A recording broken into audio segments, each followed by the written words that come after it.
There's a version of you that died so you could survive. Not physically, psychologically. Sometime in your childhood, or maybe last year or last decade, you made a decision so fast that you didn't even know you were making it. A decision that saved you from rejection, from punishment, from shame. A decision that whispered, if I hide this part, they'll stay. If I bury this, I'll be safe. And you did. You buried it. Not your bad parts, not your flaws, not your mistakes. I'm talking about your fire, your hunger, your too muchness. The part of you that wanted to scream when silence was required. The part that wanted to create when conformity was rewarded.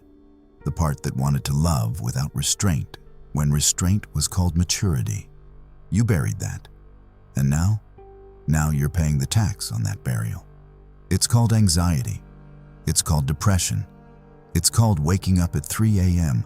wondering why you feel nothing when you have everything. It's called rage that explodes over small things. It's called chasing approval you don't even respect. Here's what nobody told you. The parts you buried didn't die. They went underground. And now they're running your life from the dark. Dr. Gabor Maté, who spent 40 years studying trauma and addiction, says something terrifying and beautiful. The question isn't why the addiction. The question is why the pain. And the pain, the emptiness, the numbness, it's not a malfunction. It's a message. A message from the parts of you still buried alive.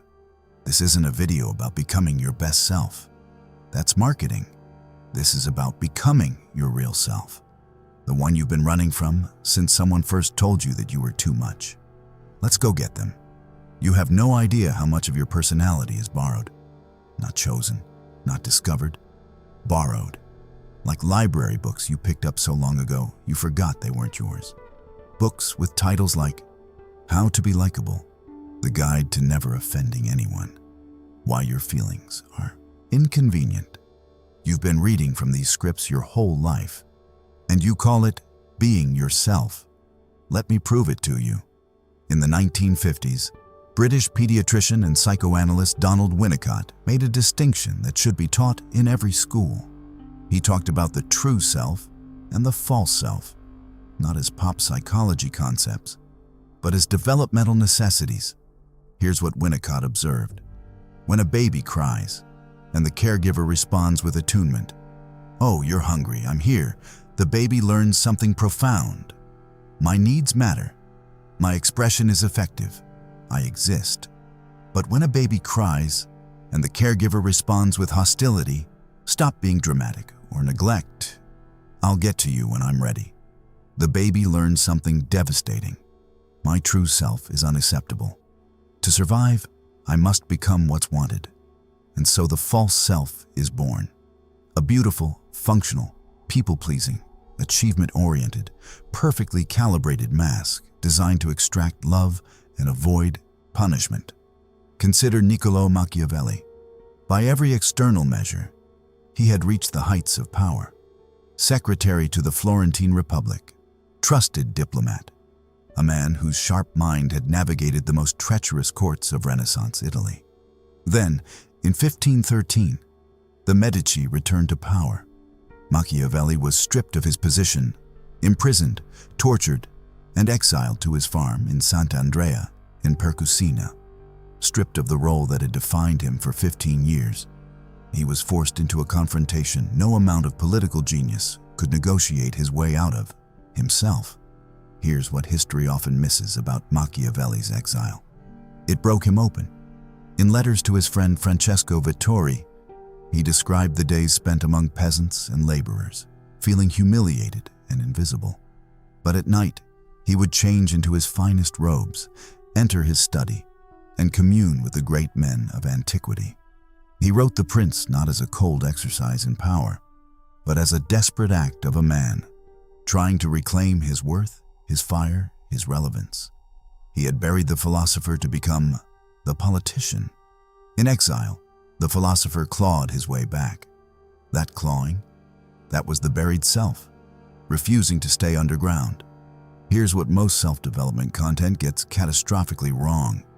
They tell you to build a better mask, to optimize your false self, to become more productive, more confident, more charismatic, while still performing. But you cannot build a true self. You can only excavate it. The word personality comes from the Latin persona, the mask worn by actors in ancient theater. The mask wasn't considered fake. It was a tool, a way to play a role. The problem isn't that you have a persona. The problem is that you've forgotten you're wearing one. Here's something you can do today. It'll take 15 minutes. It might change everything. Get 3 chairs. Place them in a triangle. Sit in the first chair. This is your work self, the version that shows up to meetings, handles conflict diplomatically, says what's appropriate. Speak as this self. Out loud. Say, I am the one who keeps things professional. I am the one who never loses control. I protect us from rejection. Move to the second chair. This is your intimate self, the version that shows up with partners, close friends, family. Speak as this self. I am the one who cares deeply. I am the one who gets hurt. I am the one who still believes in love. Now the third chair. This is your forbidden self, the version you buried, the one that's too angry, too sexual, too ambitious, too wild. Speak as this self. Don't censor. Let it talk. I am the one you locked away. I am the one who wanted to scream. I am the one with the fire. Here's the magic. After each speaks, return to your own seat, the observer. Ask, which of these is really me? The answer will scare you, because the answer is all of them and none of them. You're not any single part. You're the space that holds all the parts. But here's where it gets dangerous, because the parts you locked away, they didn't just sit quietly in the basement. They grew. They festered. They learned to run your life without your permission. And in the next section, we'll look at the 3 ways your shadow currently controls you and how to take the reins back. You think you're in control of your life. You make decisions based on logic, values, careful consideration. You're a rational adult. You've done the work. But let me ask you something. Why do you still get triggered by the same things? Why do certain people, certain types of people, make your blood boil? Why do you sabotage yourself right at the moment of success? Why do you say, I'm fine, when you're drowning? That's not you making choices. That's your shadow running the show. Carl Jung didn't invent the concept of the shadow. Every wisdom tradition has some version of it. But he gave us language for it. He defined the shadow as the sum of all the psychic elements we refuse to acknowledge. Not just the bad stuff, everything that doesn't fit our self-image. Here's what most teachers leave out. The shadow isn't just your darkness. It's also your unclaimed light, your brilliance, if you were taught that modesty is safety, your power, if you were taught that submission is love, your creativity, if you were taught that practicality is maturity. All of it goes into the shadow, and then it leaks. Dr. James Gross, a neuroscientist at Stanford, has spent decades studying emotional regulation. His research reveals something crucial. Suppression doesn't work. When you suppress an emotion, you might reduce its behavioral expression. You might stop yourself from crying or yelling. But the physiological activation increases.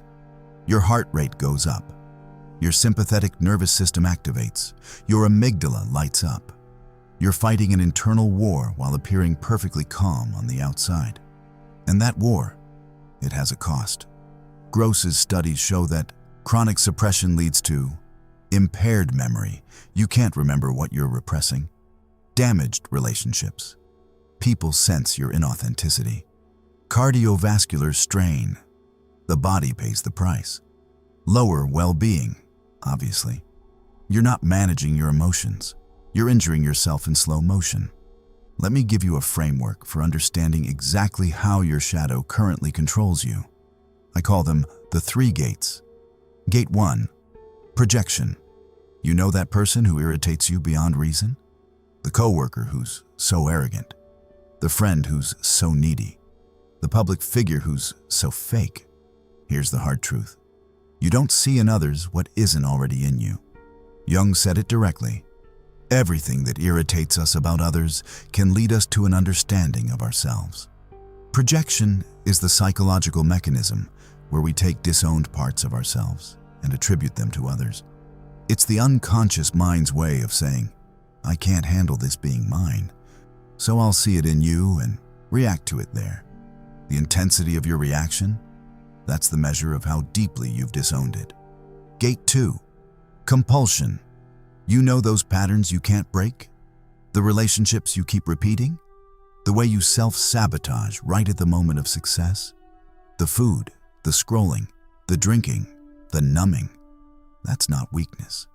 That's your shadow, screaming for integration. When you repress a part of yourself, it doesn't disappear. It goes underground and becomes autonomous. It develops its own agenda, and it will express itself, one way or another. If you won't let it out consciously, it will come out compulsively. The alcoholic isn't thirsty for alcohol. They're thirsty for the part of themselves they've disowned. The workaholic isn't hungry for achievement. They're hungry for the worth they buried. Gate 3. Emptiness. This is the most common, most devastating, and most misunderstood gate. You feel it, don't you? That hollowness, that sense that something's missing even when everything's fine. That question that haunts you at 3 a.m. Is this really it? That emptiness isn't a flaw. It's not depression, though it can feel like it. It's not a problem to solve. It's a homing signal. Your buried self is calling to you. The emptiness is the space where your wholeness used to live. It's not an absence of something. It's the presence of an absence. A void shaped exactly like the parts of you that went underground. Most people try to fill the emptiness with achievements, with relationships, with possessions, with substances, with spiritual bypassing. But you can't fill a void. You can only inhabit it.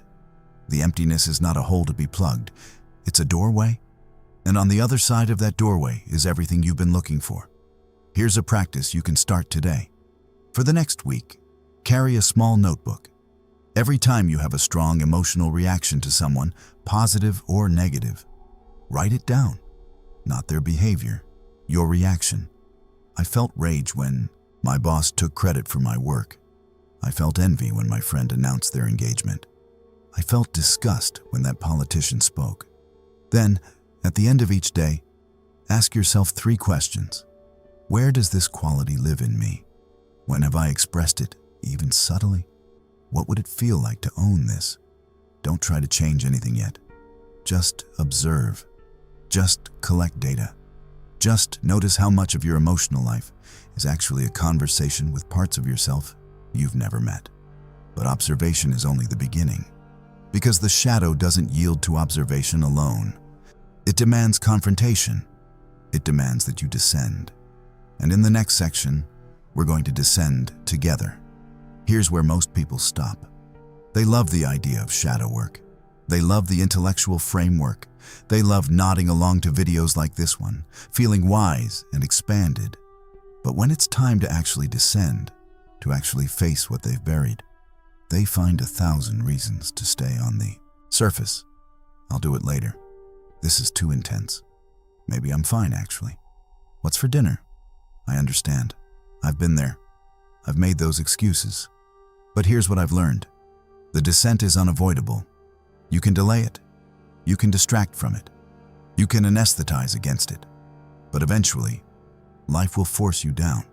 Through crisis, through loss, through breakdown, through the moment when the mask shatters and you have no choice but to meet what's underneath.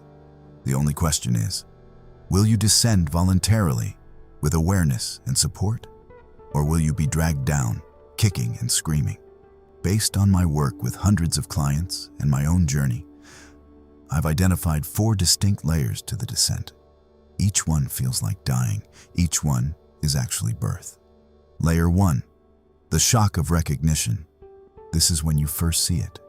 Really see it.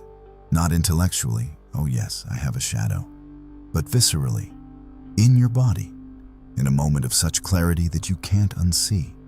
For Machiavelli, this moment came not in exile itself, but in a letter. Writing to Vittori, he described putting on his court robes at night to enter his study. The act of dressing for a world that no longer wanted him was the shock. He suddenly saw, with devastating clarity, how much of his identity had been performance, status, influence, usefulness to powerful men. Stripped of all that, he was forced to ask, who am I when no one is watching? What do I actually believe? The answer terrified him, and it set him free. This layer is brutal. It's grief. It's rage. It's the realization of how much of your life you've sacrificed to a survival strategy that no longer serves you. Layer 2, the resistance. After recognition comes the backlash. The psyche doesn't give up its defenses easily. You'll find yourself suddenly busy, suddenly tired, suddenly skeptical. This is too much. This is too woo-woo. I was fine before I watched that video. This is the shadow fighting for its life. Because your shadow isn't just a collection of disowned parts. It's a system. It has infrastructure. It has guards. It has survival protocols.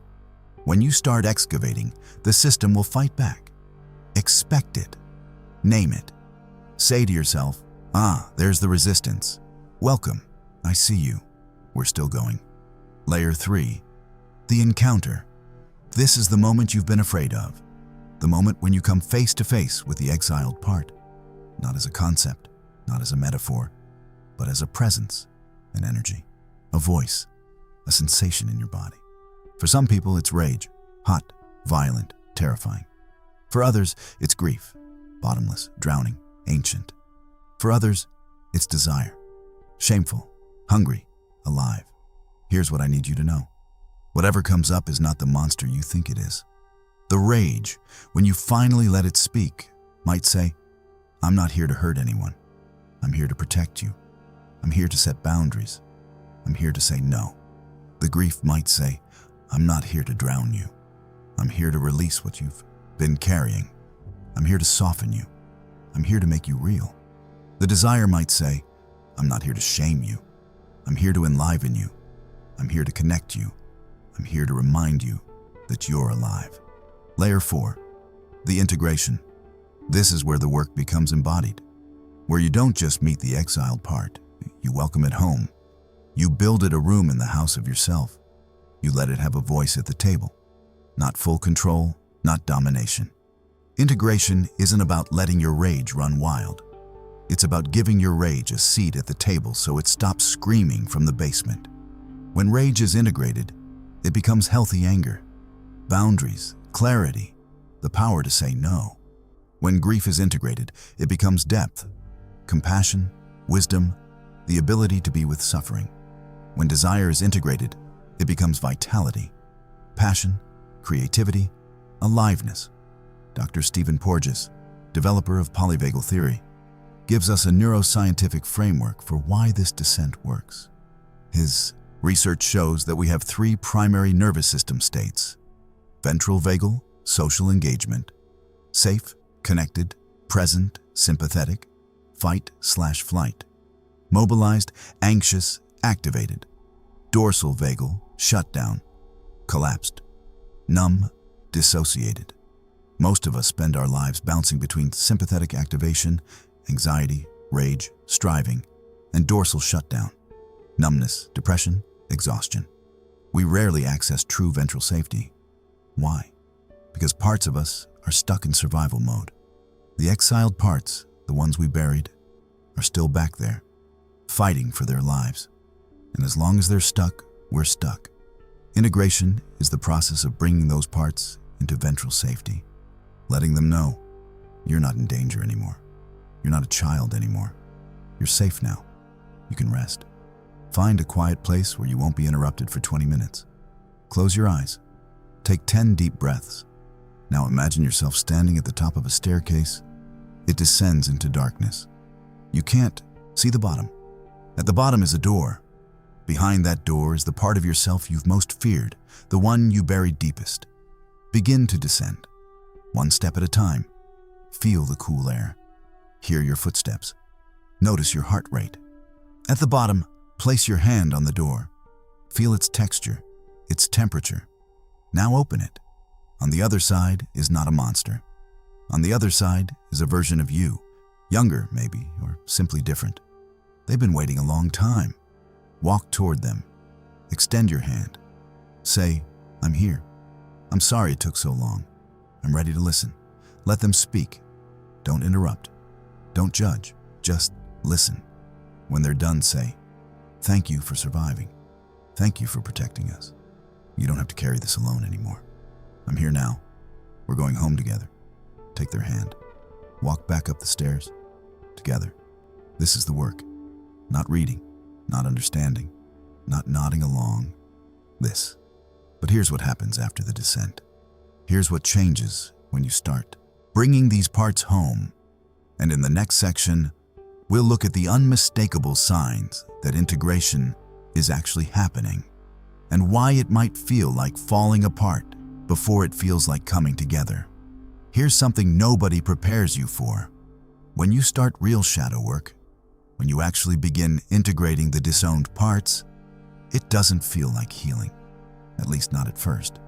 It feels like regression. You thought you'd become calmer. Instead, you're more emotional. You thought you'd become more stable.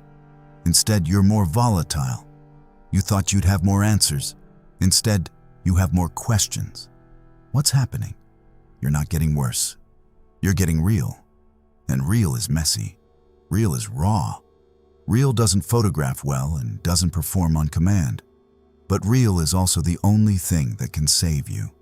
Based on decades of clinical observation, from Jung to the present, here are the unmistakable signs that integration is actually occurring. If you're experiencing these, you're not broken. You're waking up. Sign 1. Emotional turbulence. You cry at things that never used to move you. You rage at things you used to swallow. You feel joy so intensely it almost hurts. This isn't regression. This is thawing. Dr. Bessel van der Kolk, author of The Body Keeps the Score, explains that trauma and repression aren't just psychological. They're physiological. When you suppress emotion, you're not just hiding a feeling. You're bracing muscles, shortening breath, freezing the body. Integration reverses this. The body begins to unfreeze. The emotions that were trapped begin to move. And movement feels like chaos if you've been frozen for years. Welcome to the thaw. Sign 2. Relationship shifts. Some of your relationships will get harder before they get better. Some won't survive at all. This is not a failure. This is triage. When you stop performing, people who loved your performance may feel betrayed. They may say things like, "You've changed." You're not. The person I knew. And they're right. You're not. The person they knew was a character you played. The person you're becoming is real. And real people have boundaries. Real people say no. Real people don't laugh at jokes that diminish them. Some relationships will deepen, the ones built on genuine connection rather than mutual performance. Others will dissolve. Let them. The hollow ones were keeping you hollow. Sign 3. The collapse of the inner critic's power. Your inner critic, that voice that's been tormenting you for years, doesn't disappear overnight. But something shifts. Where it once felt like absolute truth, it now feels like a voice. One voice among many. A part of you, not all of you. You start to notice its patterns. Oh, there's the critic again, saying I'm not enough. Interesting. What's it protecting me from today? This is huge. Because as long as the critic was invisible, it was in charge. Once you can see it, you can relate to it. And once you can relate to it, you can set boundaries with it. Sign 4. The return of vitality. This is the one nobody talks about because it sounds too simple, but it's actually profound. You start to want things again. Not the things you're supposed to want. Not the achievements, the acquisitions, the approvals. Real things. Small things. A walk in the morning. A conversation that matters. A creative project with no commercial potential. A meal cooked with presence. The energy that was spent on repression becomes available for life. you're not just surviving anymore, you're inhabiting. Sign 5. Paradoxical stability. Here's the counterintuitive payoff. When you stop trying to be stable, you become stable. Think about a tree in a storm. The rigid tree snaps. The flexible one bends and survives. The old you was rigid, holding it together through force, through control, through performance. That version was always one storm away from breaking. The new you is flexible. You can feel your feelings without being consumed by them. You can hold opposing truths without splitting. You can be angry and loving, scared and courageous, sad and grateful, sometimes all in the same moment. This is wholeness, not the absence of conflict, but the capacity to hold conflict without collapsing. Most people believe that healing is linear. You do the work, you feel better, you stay better. This is wrong. Healing is spiral. You'll circle back to the same issues again and again, but each time from a higher vantage point. The grief that overwhelmed you at layer 1 becomes manageable at layer 3. The rage that terrified you at layer 2 becomes fuel at layer 4. You're not broken because you're still struggling. You're human because you're still struggling. The difference is that now, you know how to struggle with yourself rather than against yourself. Once a week, take 15 minutes to ask yourself these questions. What emotions have I felt most strongly this week? Not judged, just felt. Where did I notice myself performing rather than being real? Who triggered me? And what might that say about what I've disowned? What did I want this week that I didn't let myself want? Where did I feel most alive? Where did I feel most dead? What's one small way I honored my real self? Don't grade your answers. Don't try to improve. Just notice. Just collect. Just keep showing up. This is the path. Not to perfection, not to enlightenment, just to wholeness. But here's the question that haunts everyone who walks this path. What now? What do I do with this real self once I've found it? The answer might surprise you. It has nothing to do with achievement, and everything to do with something you've been seeking your whole life without knowing it. So you've done the descent. You've met your exiled parts. You've started integrating. You're more real than you've ever been. Now what? This is where most teaching stops, as if integration is the destination, as if becoming whole is the end of the story.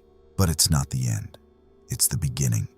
The question isn't, who am I anymore? The question is, how do I live from here? And the answer is terrifying and beautiful. You live from wholeness by giving away what you've found. Let me take you to Viktor Frankl, psychiatrist, Holocaust survivor, author of Man's Search for Meaning. Frankl observed something crucial in the camps.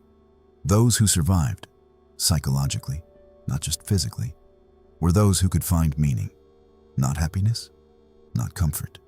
Meaning, and meaning, Frankl wrote, is found in 3 ways: through creating a work or doing a deed, through experiencing something or encountering someone, through the attitude we take toward unavoidable suffering. Integration isn't meant to make you comfortable. It's meant to make you available. Available for meaning, available for love, available for creation, available for the full catastrophe of being alive. Based on my work and study, here's how wholeness expresses itself in daily life. Expression 1. Right relationship. When you're no longer at war with yourself, you stop being at war with others. Not because everyone becomes easy, they don't, but because you're no longer projecting your disowned parts onto them. You can be with people as they are, not as you need them to be, not as you fear them to be, just as they are. This is intimacy, real intimacy, the kind that doesn't require performance or protection, the kind that can survive conflict because it's not threatened by difference. Expression 2. Right work. When you're no longer performing for approval, work transforms. It's no longer about proving your worth. It's about expressing your worth. You bring your full self to what you do, not because you're trying to impress, but because you can't not. The creativity that was locked away, becomes available. The fire that was suppressed becomes fuel. The parts that were hidden become your unique contribution. Expression 3. Right suffering. This one sounds strange, but stay with me. Suffering is inevitable. Loss, disappointment, failure, aging, death, these come for everyone. The question isn't whether you'll suffer. The question is whether you'll suffer well. The integrated self doesn't avoid pain. It doesn't numb out or pretend. It meets pain with presence. It grieves what needs grieving. It learns what needs learning. It grows where growth is possible and accepts where acceptance is required. This isn't masochism. It's maturity. Expression 4. Right celebration. Here's the one that gets left out of most spiritual teaching. Wholeness isn't just about handling the hard stuff. It's about being fully present for the good stuff. The joy that used to scare you because it made you vulnerable, because it wouldn't last, because you didn't deserve it. You can finally let it in. The love that used to threaten your defenses, you can finally receive it. The beauty that used to break your heart, you can finally let it heal you. Here's what I've learned from a decade of this work, from my own journey and from walking with hundreds of others. The parts you most feared are the parts the world most needs. Your rage, integrated, becomes your ability to stand against injustice. Your grief, integrated, becomes your capacity to comfort the grieving. Your desire, integrated, becomes your passion for creation. Your weirdness, integrated, becomes your unique voice. The world doesn't need another polished, performing, perfectly adjusted human. The world is full of those. The world needs you, the real you, the one you buried, the one you've been running from. Each morning, ask yourself, what part of me wants to show up today? Not what part should show up, what part wants to. Maybe it's your fierceness. You have a boundary to set. Maybe it's your tenderness. Someone needs your compassion. Maybe it's your playfulness. Life has become too serious. Maybe it's your grief. Something needs to be mourned. Let that part lead, not dominate. Lead.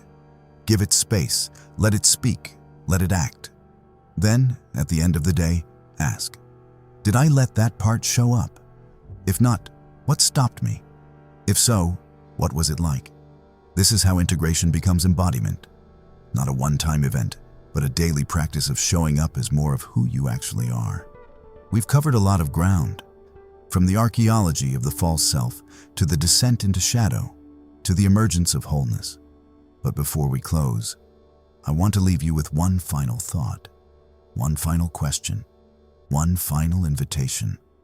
Let me tell you what this has really been about. It's not about Jung. It's not about shadow work. It's not about becoming enlightened or evolved or any of the words we use to make transformation sound clean and linear. It's about coming home. Home to the body you've been abandoning. Home to the feelings you've been numbing. Home to the desires you've been shaming. Home to the voice you've been silencing. You've spent your whole life trying to become acceptable, trying to become lovable, trying to become safe. And in that pursuit, you became a stranger to yourself. The hollowness you feel, that's homesickness. The emptiness you can't explain, that's the shape of the self you left behind. I want you to think about something. Think about the last time you felt truly alive. Not happy necessarily, not comfortable, alive, present, real. What were you doing? Who were you with? What part of you was showing up? Now think about how much of your life is spent trying to recreate that feeling. Through achievements, through relationships, through distractions, without ever realizing that the feeling wasn't caused by external circumstances. It was caused by you, by your presence, by your wholeness, by your willingness to be real. That aliveness isn't something you have to earn or achieve or find. It's something you have to stop running from. Here's what I want you to do. Not tomorrow, not when you're ready. Today, find 15 minutes. Sit somewhere quiet. Close your eyes. Take 10 breaths. Then ask yourself one question. What part of me have I been afraid to let live? Don't answer with your mind. Answer with your body. Feel where the answer lives. Feel the tightness, the heat, the trembling. That's not fear. That's the buried self, stirring. Then do one thing, one small thing, to let that part breathe. Write a sentence you'd never let anyone read. Say one truth you've been swallowing. Move your body in a way you've been judging. Create something with no purpose but expression. One thing. Today, imagine yourself a year from now. You've been doing this. Not perfectly, not consistently, but genuinely. Showing up, letting parts breathe, bringing exiled selves home. What's different? You laugh more. You cry more. You're less controlled and more alive. Some people couldn't handle it. They're gone. The ones who stayed, they're not just in your life. They're with you, in your life. Present, real. You still struggle. You still fall into old patterns. But now you know what's happening. Now you have compassion for yourself. Now you get back up faster because you're not carrying the weight of the mask. You're not perfect. You're whole. The person you're most afraid to be is not your destruction. They're your homecoming. They've been waiting for you to stop running. They've been patient. They've been faithful. They've been holding the parts of you that were too precious to lose. Turn around. Open the door. Extend your hand. Say, I'm here. I'm sorry it took so long. I'm ready to come home. Because the only way out of the cage is through the door you've been afraid to open. And on the other side, not a monster. You, finally, all of you,